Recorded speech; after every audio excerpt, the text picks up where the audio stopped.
जैसा कि स्टूडेंट्स आप सभी लोगों को पता है कि सीबीएसई ने जो इस साल का जो बोर्ड एग्जाम होना है उसके पैटर्न में बदलाव किया है। और ये जो न्यू पैटर्न है, इस पैटर्न के अंदर एक टाइप का क्वेश्चन जो केस स्टडी बेस्ड क्वेश्चन है, उसमें बहुत सारे स्टूडेंट्स को बहुत सारी प्रॉब्लम हो रही है।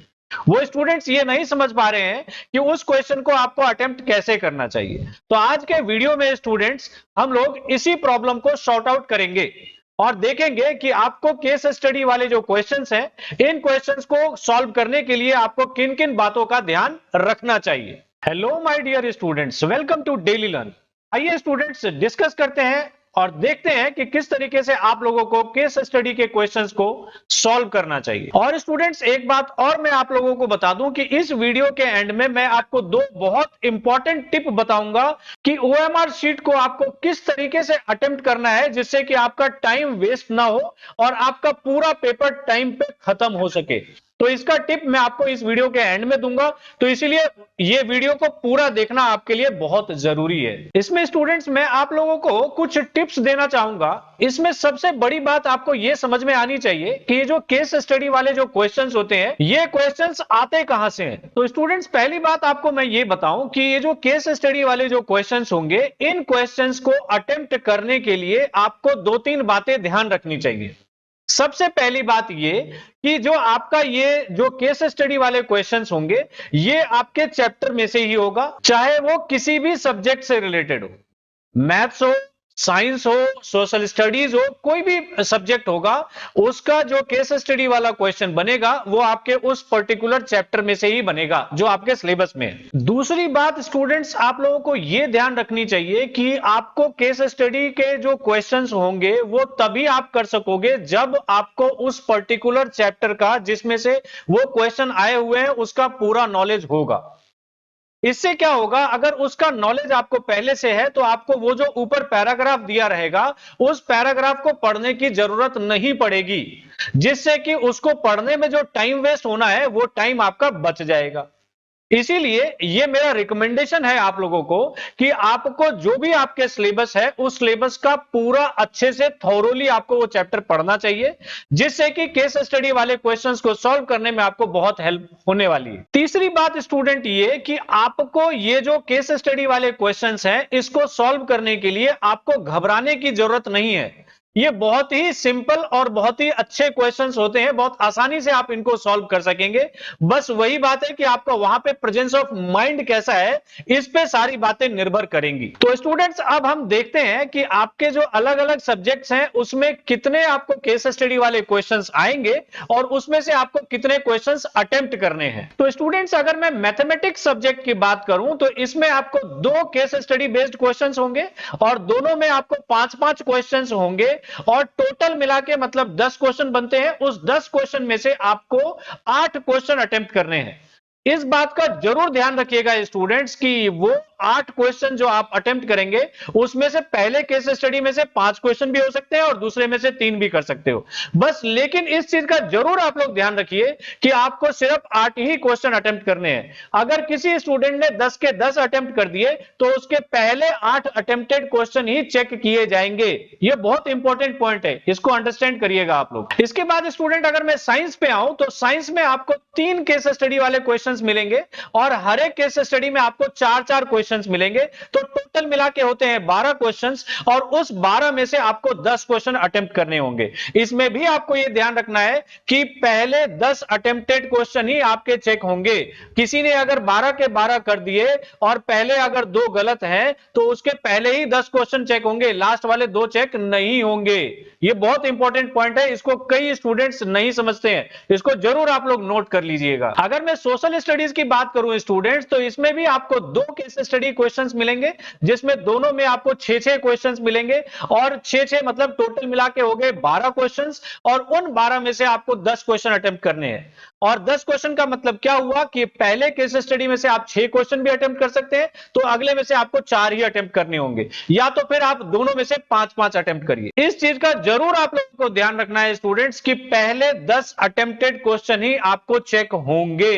यह बात बहुत बहुत अच्छे तरीके से आप लोगों को समझ में आनी चाहिए। स्टूडेंट्स अब चलते हैं और देखते हैं कि कुछ क्वेश्चंस करके कि आपको ये क्वेश्चंस जो केस स्टडी वाले क्वेश्चंस आएंगे इसको कैसे अटेम्प्ट करना चाहिए।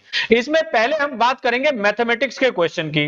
तो इसमें आप देख सकते हैं स्टूडेंट्स, आपके स्क्रीन के ऊपर है ये एक्सपोनेंशियल लॉज, ये आपका फर्स्ट चैप्टर जो रियल नंबर है उसमें से ये केस स्टडी वाला क्वेश्चन है।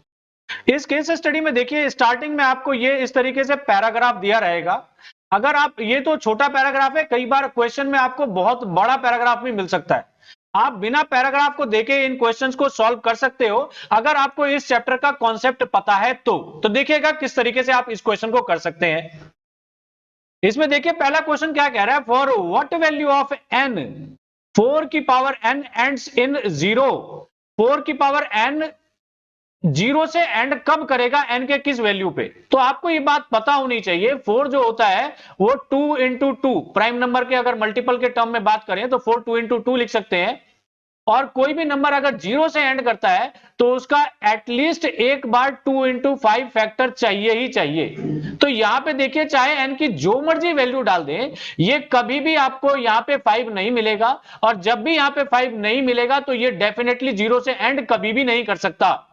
इसीलिए इसका आंसर क्या होगा, नो वैल्यू ऑफ n।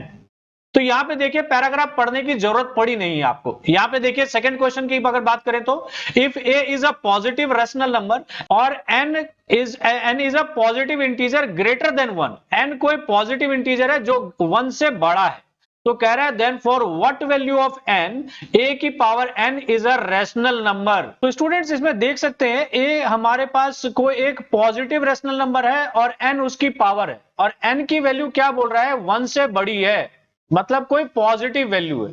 तो इस बात का आपको यहां पे ये समझ में आना चाहिए, a की पावर n मतलब हो गया कि मान लीजिए a की पावर अगर 2 बोलूं मैं तो a ये मेरा a इंटू a लिख सकता हूं, और ये भी रैशनल नंबर, ये भी रैशनल नंबर। रैशनल नंबर को जब भी रैशनल नंबर से मल्टीप्लाई करेंगे तो रैशनल नंबर ही देगा। तो ये इसमें ये कौन सी वैल्यू होगा, a की पावर अगर मैं 3 ले लूं तो क्या होगा, ये a की पावर 2 इंटू a, फिर भी ये क्या देगा, ये आपको ये भी रैशनल नंबर और ये भी रैशनल नंबर। मतलब क्या हो गया कि ये भी सेटिस्फाई हो रहा है, इवन इंटीजर पे भी, ऑड इंटीजर पे भी सेटिस्फाई हो रहा है, और n ग्रेटर देन 1 में ये दोनों चीजें इंक्लूड हो रही है, और n इक्वल टू 0 तो होगा ही नहीं क्योंकि ग्रेटर देन 1 बोल रहा है वो, तो ये इंक्लूड होगा नहीं। तो इसलिए कौन सा आंसर होगा हमारा, सी ऑप्शन होगा। यहां पे भी देखिए आपको पैराग्राफ पढ़ने की जरूरत नहीं पड़ी। थर्ड क्वेश्चन देखते हैं, if x and y are two odd positive integers, अब x और y दोनों पॉजिटिव ऑड इंटीजर दिया हुआ है, then which of the following is true, तो कह रहा है इसमें से कौन सा ट्रू होगा। तो यहां पे देखिए सभी में आपको x square plus y square दिया हुआ है, यहां पे भी x square plus y square, यहां पे भी x square plus y square, और x और y क्या चीज है, टू ऑड पॉजिटिव इंटीजर। तो ऑड पॉजिटिव इंटीजर को हम कैसे रिप्रेजेंट करते हैं, तो यहां पे देखिए इसको मैं लिख सकता हूं 2m+1 और इसको मैं लिख सकता हूं 2n+1, ठीक है। और उसके बाद इसको अगर हम इसमें एक्सप्रेस करें तो यहां पे ये हमारे पास 2m+1 का स्क्वायर और प्लस में 2n+1 का स्क्वायर, इस तरीके से हम इसको सॉल्व कर सकते हैं। तो यहां पे देखिए क्या हो जाएगा, 2 2 जा 4 m स्क्वायर प्लस 1, इसको मैं सॉल्व करके तब मैं आपको बता देता हूं क्या चीज है। तो यहां पे देखिए x की वैल्यू अगर 2m+1 डाला और y की वैल्यू अगर 2n+1 डाला, तो इसको मैं सॉल्व करूंगा तो ये इस तरीके से कुछ एक्सप्रेशन आएगा। और यहां पे देखिए ये 4 से डिविजिबल नहीं है, क्योंकि 4 से डिविजिबल होता तो कॉमन 4 फैक्टर मिलता, बट यहाँ पे +2 आ रहा है तो इसलिए 4 से डिविजिबल नहीं है। तो ये वाला भी सेटिस्फाई कर गया, और ये इवन इंटीजर है क्योंकि 4 सा मल्टीपल इवन होगा, +2 मतलब इवन ही है।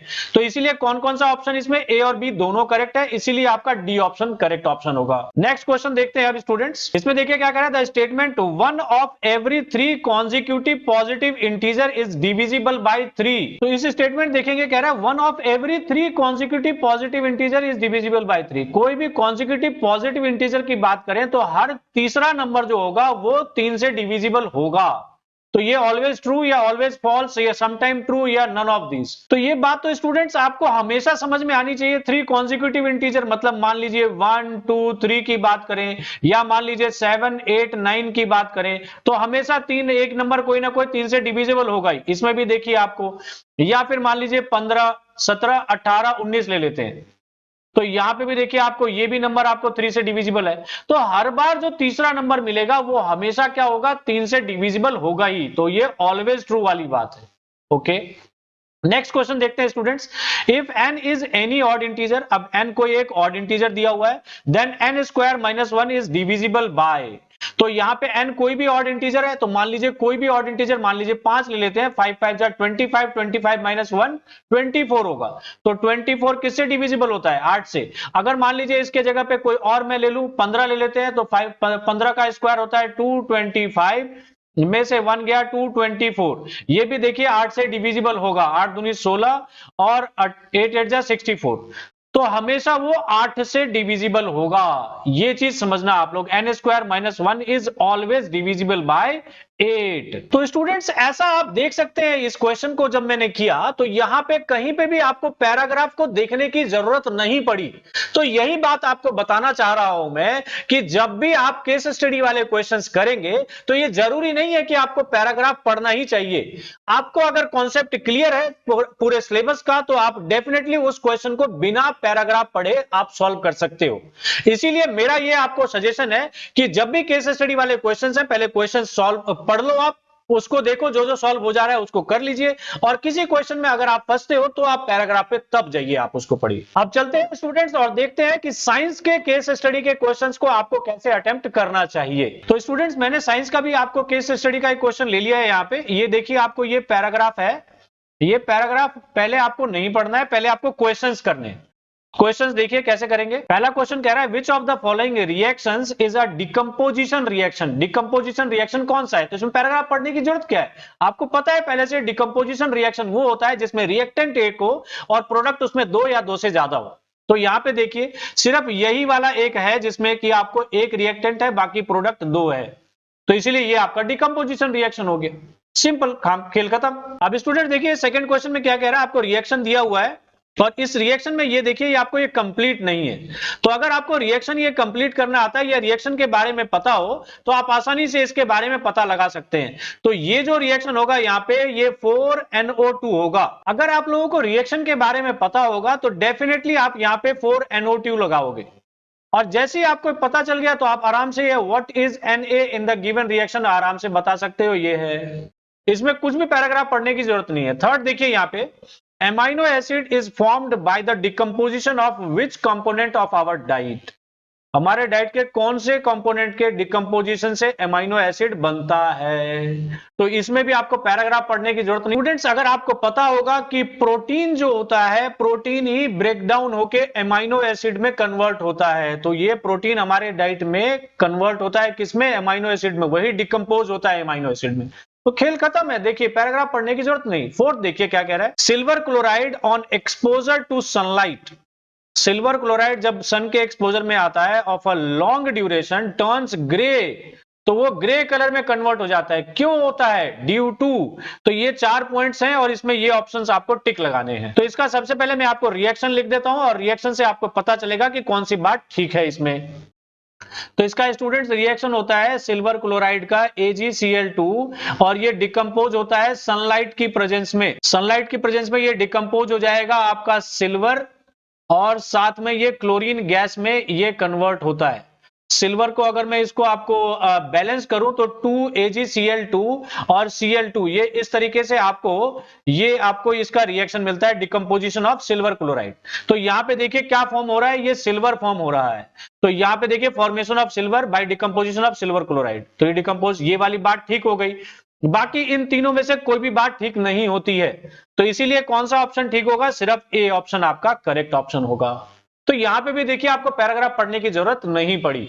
अब इसका फिफ्थ पार्ट देखते हैं स्टूडेंट्स क्या कह रहा है, what type of chemical reaction takes place when electricity is passed through water. कौन सा रिएक्शन होगा जब इलेक्ट्रिसिटी वाटर से पास किया जाएगा, तो आपको पता होना चाहिए वो डिकम्पोजिशन रिएक्शन होता है। और कौन सा, तो वो आपको इलेक्ट्रोलाइटिक डिकम्पोजिशन कहलाएगा। तो ये चारों तो डिकम्पोजिशन है, लेकिन इसमें कौन सा वाला बात ठीक है, तो इलेक्ट्रोलाइटिक डिकम्पोजिशन, क्योंकि वाटर डिकम्पोज होता है जब इलेक्ट्रिसिटी उसके अंदर पास करेंगे। तो देखिए यहां पे इन पांचों क्वेश्चन को भी सॉल्व करने में आपको पैराग्राफ पढ़ने की जरूरत कहीं पे भी नहीं पड़ी। तो यही बात मैं आपको बताना चाह रहा हूं कि अगर आपको केस स्टडी वाले क्वेश्चंस करने हैं तो पहले आपको क्वेश्चंस पढ़ना चाहिए। आपको कॉन्सेप्ट अगर पता होगा तो उन क्वेश्चंस को बिना पैराग्राफ को पढ़े आप सॉल्व कर सकोगे। और अगर फिर भी अगर किसी क्वेश्चन में अगर आप अटकते हैं तो आपको पैराग्राफ का तब आपको रेफरेंस लेना चाहिए। तो स्टूडेंट्स मैं उम्मीद करता हूं कि अब आप लोगों को केस स्टडी वाले जो क्वेश्चंस होंगे इनको सॉल्व करने में कोई भी प्रॉब्लम नहीं आएगी। अब स्टूडेंट्स जैसा मैंने आपको स्टार्टिंग में वीडियो में बताया था मैंने आपको कि मैं आपको वीडियो के एंड में कुछ टिप्स दूंगा आपको ओएमआर शीट के रिगार्डिंग। तो वो टिप दो है स्टूडेंट। सबसे पहली बात कि ओएमआर शीट को फिल करते वक्त जो एग्जाम में आप फिल करोगे उसमें आपको ब्लू या ब्लैक पेन का यूज करना है। पेंसिल से उसको फिल नहीं करिएगा और किसी और कलर के पेन का यूज नहीं करिएगा। पहली टिप। दूसरी टिप ये स्टूडेंट्स, ये बहुत इंपॉर्टेंट है ये टाइम मैनेजमेंट को लेके, कि कई सारे स्टूडेंट्स को मैंने देखा है कि ओएमआर शीट को फिल करने के लिए वो क्या करते हैं, सबसे पहले सारे क्वेश्चंस उन्होंने सॉल्व कर लिए पूरे 40 45 जितने भी क्वेश्चंस होंगे, और उसके बाद लास्ट में वो ओवल करने के लिए बैठते हैं। तो ये सबसे गलत प्रैक्टिस है, ऐसे नहीं करना चाहिए। क्योंकि ऐसे में क्या होगा, लास्ट में आपको ओवल करने के लिए एक्स्ट्रा टाइम नहीं मिलेगा। जो आपको टाइम डिफाइन है 90 मिनट, उसी में आपको ओवल भी करना है। इसीलिए मेरा सजेशन आप लोगों को यह है कि हर 5 क्वेश्चन को सॉल्व करने के बाद आप उसमें ओवल करिए, और उसके बाद नेक्स्ट 5 क्वेश्चन को करिए, फिर ओवल करिए, फिर नेक्स्ट 5 क्वेश्चन को करिए, फिर ओवल करिए। और इस बात का जरूर आपको ध्यान रखना है स्टूडेंट्स कि जब भी आप क्वेश्चन सॉल्व कर रहे हैं तो हर सेक्शन में कितने क्वेश्चन अटेम्प्ट करने हैं वही आपको उतने ही अटेम्प्ट करने चाहिए। क्योंकि अगर आप लोगों ने उससे ज्यादा अटेम्प्ट किए तो पहले, जैसे मान लीजिए आपको 10 ही अटेम्प्ट करने हैं, 12 क्वेश्चन है, आपने 12 कर लिए, तो पहले 10 ही आपके चेक होंगे, लास्ट के 2 चेक नहीं होंगे। इससे क्या होगा, अगर स्टार्टिंग के क्वेश्चन आपने गलत किए हैं तो वो आपका काउंट हो जाएगा। इसीलिए जिस पे आपको पूरा भरोसा है उसी क्वेश्चन को अटेम्प्ट करिए। हां, अगर आपको तुक्का लगाना है तो लास्ट में तुक्का लगाइए, क्योंकि नेगेटिव मार्किंग नहीं है। और स्टूडेंट्स अगर ओएमआर शीट में अगर आपको कोई और भी इश्यू होती है तो आपको घबराने की जरूरत नहीं है। ओएमआर शीट के ऊपर कैसे आपको ओएमआर शीट को फिल करना है और उसमें किन किन बातों का ध्यान रखना है, इसके लिए भी मैं अलग से वीडियो आप लोगों के लिए बनाऊंगा और उसमें आपको पूरी तरीके से एक्सप्लेन करूंगा कि ओएमआर शीट को आपको कैसे भरना चाहिए। तो स्टूडेंट्स आज के लिए इतना ही, मिलते हैं नेक्स्ट वीडियो में कुछ नई चीजों के साथ। तब तक के लिए thank you very much and take care of yourself and Jai Hind, Jai Bharat, और सभी लोगों को all the best, bye bye.